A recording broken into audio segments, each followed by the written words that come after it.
Oh, man. You know, one day, I really hope, I hope that the political propagandists are relegated to the dustbins of history. Because all they do is confusing and confound the masses when it comes to any topic they cover or they present. This is in reference to CBC News in the health section.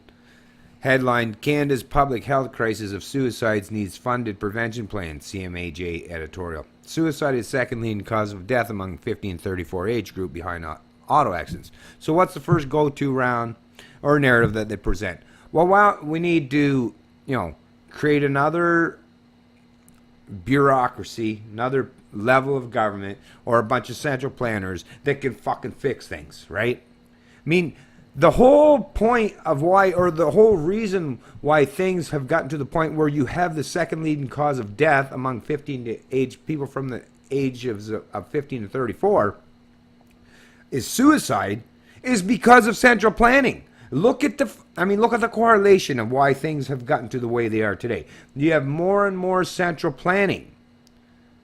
You have governments that their whole premise, their whole position, their whole fucking job, their whole occupation is to sit around and pretend that they are needed to come up with new ways to centrally plan, dictate, and control and manipulate the lives of millions of people in a particular geographical landmass.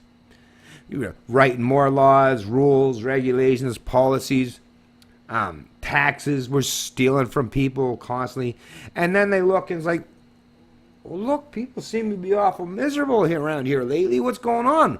Well, we better do something to figure that out. So let's create another whole level of bureaucracy, which, once again, takes more fucking income, steals and robs from the people, and creates more of a central planned authority where people don't feel like they have any control over their lives anymore. Like I said, it's a fucking vicious cycle. This bullshit, these fucking idiots. Government is literally, we create the problem, try to conjure up the solution, and then beat you over the fucking head with a hammer to try to pound that solution in your head. How does that ever work out fucking better or beneficial to anyone else other than those in those positions? And I don't even know how it works beneficial to those in those positions. I mean, you can make money. Yes, you can get, if you can get an occupation in the government, it'll pay you well. No doubt about that, because obviously there's no proper economics involved when it comes to government positions, because they can rob people or use the gun in the room, like force, theft, taxation, to pay for these positions, right? Wealth redistribution.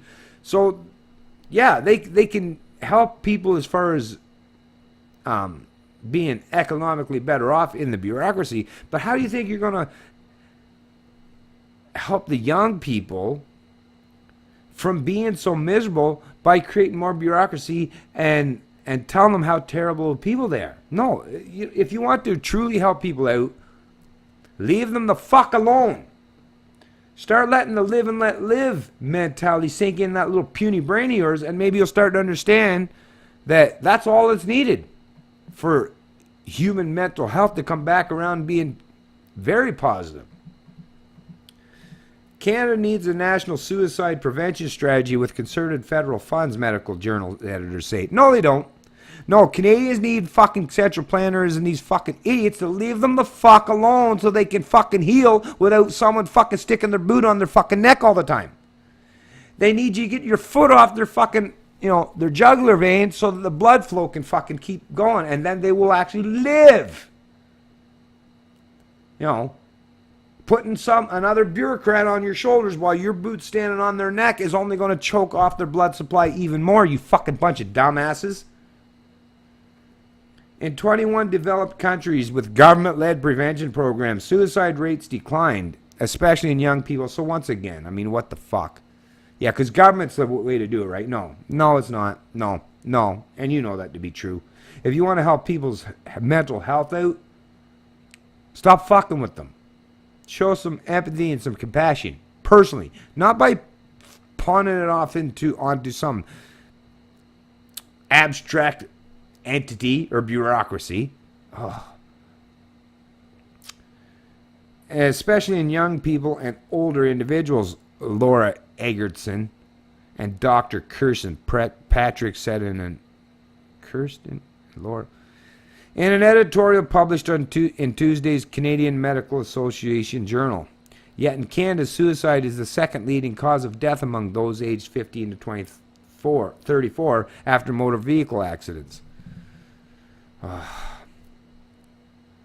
Do the cause and effect correlation.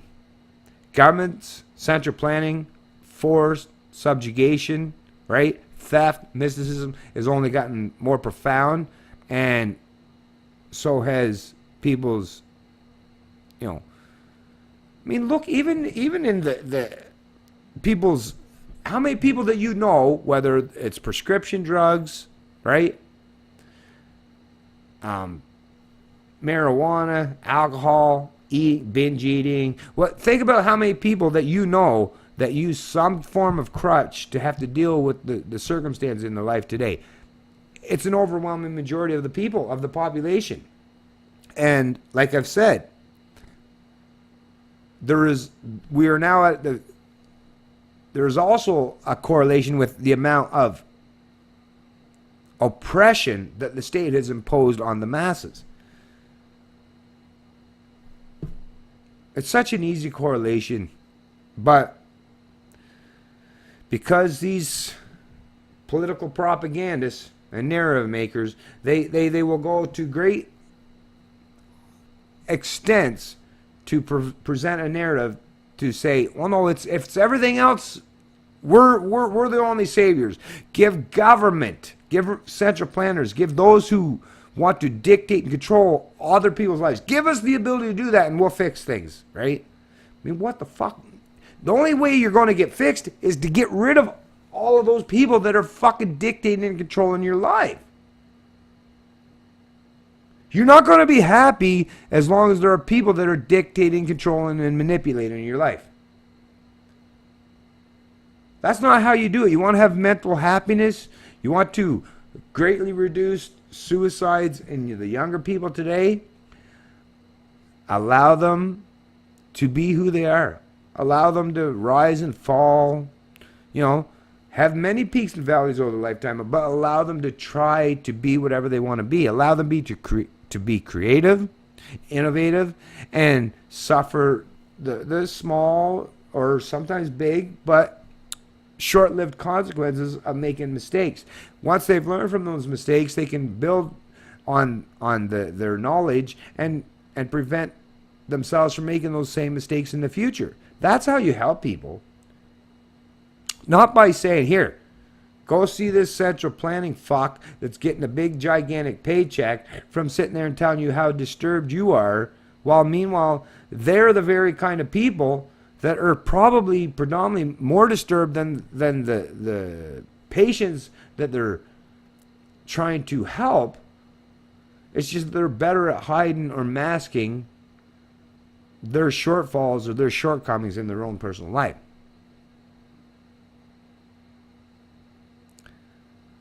No, we don't need more bureaucracy. We don't need more governments, more theft, more coercion, more collective mysticism.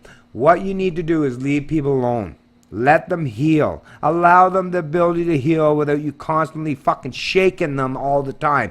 You gotta listen to me. You gotta leave them alone. Leave them alone. Okay? Allow them the ability to use their own mind and skills to think of what's actually hampering or hindering their progress in their mental state, and allow them to work through that with friends or family members and their co-workers, neighbors, even professionals, right? But don't make this into central planners have to fix it. Central planners are the problem. They're never the cure. It's Canadian Libertarian, and I love liberty.